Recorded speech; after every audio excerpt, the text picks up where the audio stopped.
नमस्कार, good evening मित्रों। आज हम आप लोगों को ज्योमेट्री का बहुत ही महत्वपूर्ण कंसेप्ट बताने जा रहे हैं, जिसे वन ईयर कॉम्पिटिटिव एग्जाम्स में अमूमन एक प्रश्न पूछे ही जाते हैं। आप सब अवगत हैं। पॉलीगॉन, पॉलीगन माने बहुभुज। बहुभुज है क्या? बहुभुज का निर्माण कैसे होता है? What is the specialties of polygon? All these things have been discussed today. हम ये चाहेंगे कि आप अगर वीडियो देख रहे हैं तो आप एक कॉपी और एक कलम रखें अपने पास और देखें किस तरह से हम आपको समझा रहे हैं। आज देख लें, फिर जीवन में कभी भी इस चैप्टर से प्रश्न आपके नहीं छूटेंगे। तो पॉलीगन जो बहुभुज होता है वो बहुभुज सीधी रेखाओं के मिलने से होता है और कम से कम सीधी रेखाएं 3 होनी चाहिए। बहुभुज की दूसरी खासियत ये होता है कि ये क्लोज्ड होना चाहिए, घिरा होना चाहिए, ओपन नहीं होना चाहिए। तो सबसे कम सीधी रेखाओं से बना हुआ जो बहुभुज होता है वो होता है त्रिभुज, ट्रायंगल।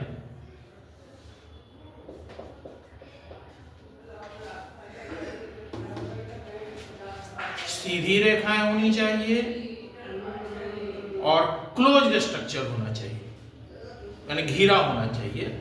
इस ढंग से ऐसे खुला नहीं होना चाहिए। ठीक, चलिए, बहुत अच्छा है। तो 3 भुजाओं से घिरा हुआ त्रिभुज, 4 भुजाओं से घिरा हुआ चतुर्भुज, 5 भुजाओं से घिरा हुआ पंचभुज, उसी तरह से जितनी भी भुजाओं से घिरा हुआ होगा उनका नामकरण होगा। अब आप देखो इस बहुभुज की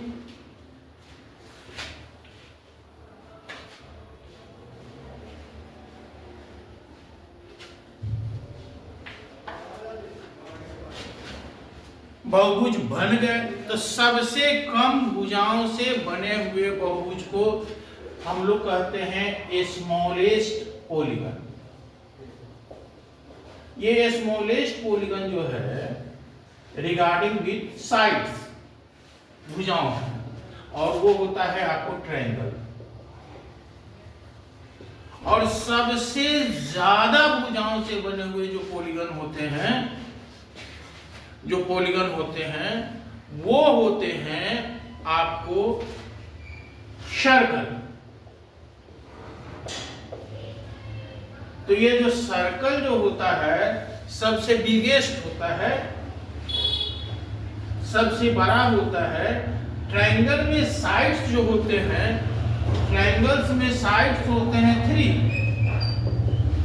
और सर्कल में जो साइड्स होते हैं वो होते हैं इनफाइनाइट, अनंत होते हैं।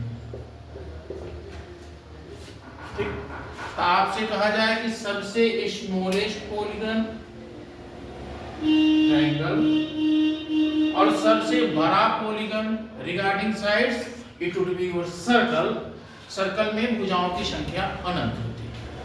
चलिए, अब हम देखेंगे ये कि ये पॉलीगन की खासियत क्या होता है, स्पेशलिटीज क्या होता है और किन किन महत्वपूर्ण बिंदुओं पर हमें फोकस करना है, हमें ध्यान देना है। स्पेशलिटीज,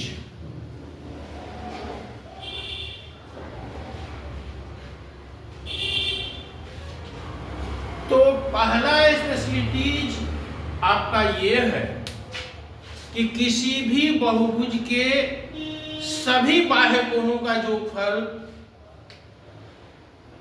सभी बाह्य कोणों का जोगफल 360 डिग्री होता है। ये ध्यान रखना है, सभी बाह्य कोणों का जोगफल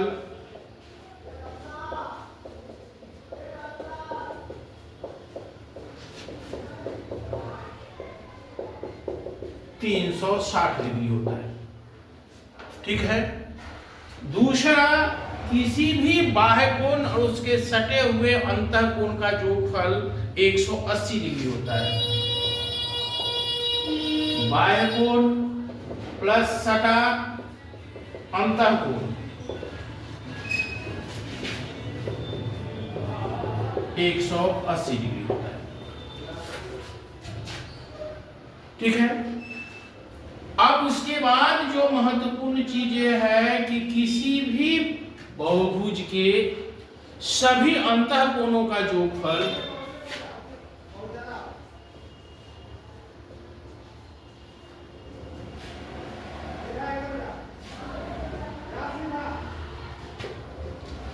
2n-4 समकोण होता है। त्रिभुज हो, चतुर्भुज हो, पंचभुज हो, ये सब के लिए ये लागू होता है। ठीक है। चौथा, किसी भी बहुभुज के विकर्णों की संख्या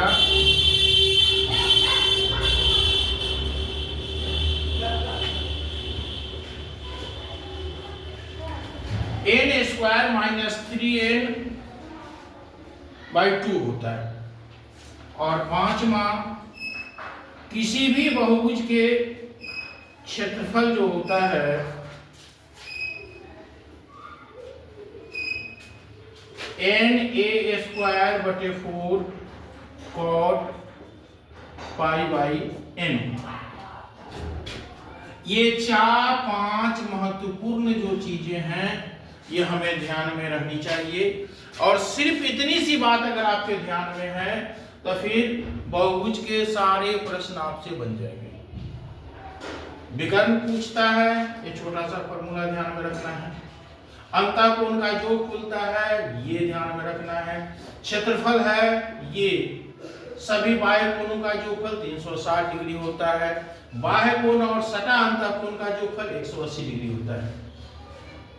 आप इस फॉर्मूला का प्रयोग नहीं भी करके कंसेप्ट से भी बना सकते हैं। जैसे अगर आपसे ये पूछा जाए कि एक खष्टभुज के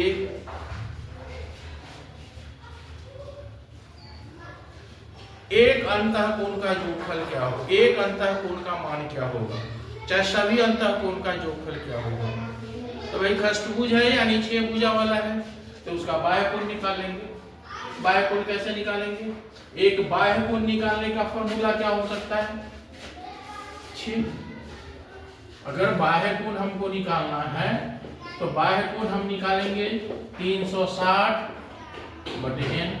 n यहाँ भुजाओं की संख्या है, इससे बाह्य कोण निकल जाएंगे। और 180 में से अंतः कोण अगर निकालना है तो अंतः कोण अगर निकालना है तो क्या करेंगे? 180 घटाओ बाह्य कोण, जो यहाँ पर दिया हुआ है बाह्य कोण और अंतः कोण का जोगफल 180 डिग्री हो गया।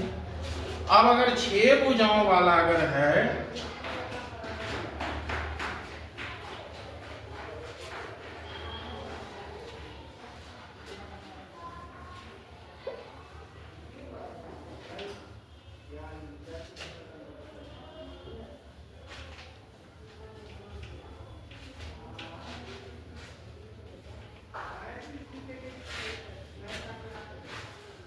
अगर 6 भुजाओं वाली एक बहुभुज है तो उस बहुभुज में आपके अगर अंतः कोण, एक अंतः कोण या सभी अंतः कोण का जोगफल पूछता है तो बाह्य कोण निकालेंगे तो 360/n हुआ, 360/6 हो गया, यानी हो गया 60 डिग्री।